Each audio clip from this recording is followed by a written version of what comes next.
নমস্কার, আমি রিঙ্কিস ক্রিয়েশনে আপনাদের সবাইকে ওয়েলকাম।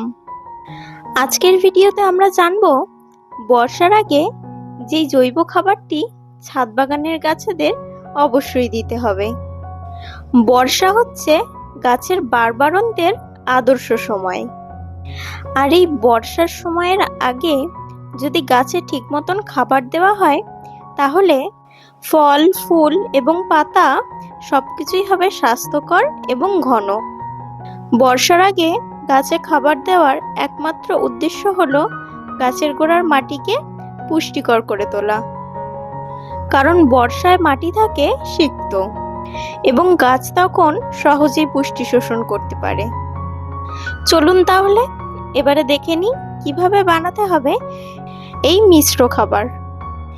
এই আদর্শ মিশ্র সারটি তৈরি করতে যে উপকরণগুলি লেগেছে সেগুলি হলো, প্রথম যে খাবারটি হলো সেটি হলো হাড় গুঁড়ো, এরপর লাল পটাশ, তারপর ক্যালসিয়াম নাইট্রেট, তারপর সিঙ্গেল সুপার ফসফেট SSP।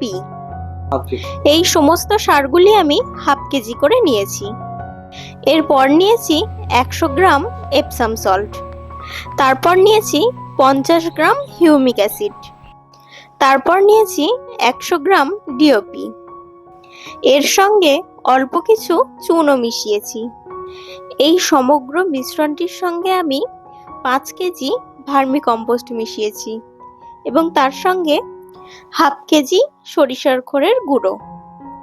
এবারে এই মিশ্রণটির সঙ্গে আমি 250 গ্রাম ট্রাইকোডার্মা ভিরিডি মিশিয়েছি। এবারে এই সমস্ত কিছুকে খুব ভালোভাবে মিশিয়ে নিতে হবে।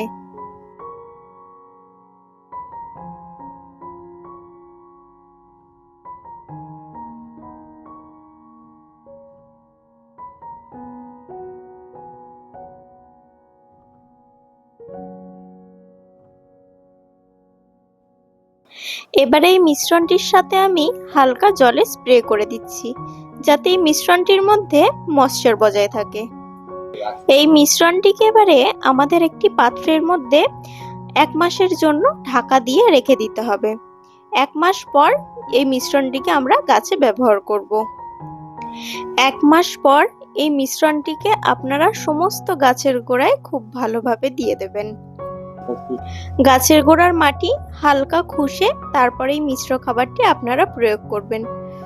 এইভাবে বর্ষার আগে যদি আপনি আপনার গাছে পুষ্টি দেন তাহলে আপনার গাছের চেহারা দেখে আপনি নিজেই অবাক হবেন কতটা সবুজ, সতেজ ও প্রাণবন্ত হয়ে উঠেছে আপনার গাছ। আপনার যদি এই ভিডিওটা ভালো লেগে থাকে তাহলে একটি লাইক করুন এবং ভিডিওটি বন্ধু বান্ধব, আত্মীয় পরিজন সবার সঙ্গে শেয়ার করুন। ছাদ বাগান রিলেটেড আরো নতুন নতুন ইনফরমেশন পাওয়ার জন্য আমার চ্যানেলটিকে অবশ্যই সাবস্ক্রাইব করে রাখুন। দেখা হবে আবার পরবর্তী ভিডিওতে বাগানের নতুন কোনো টিপস নিয়ে।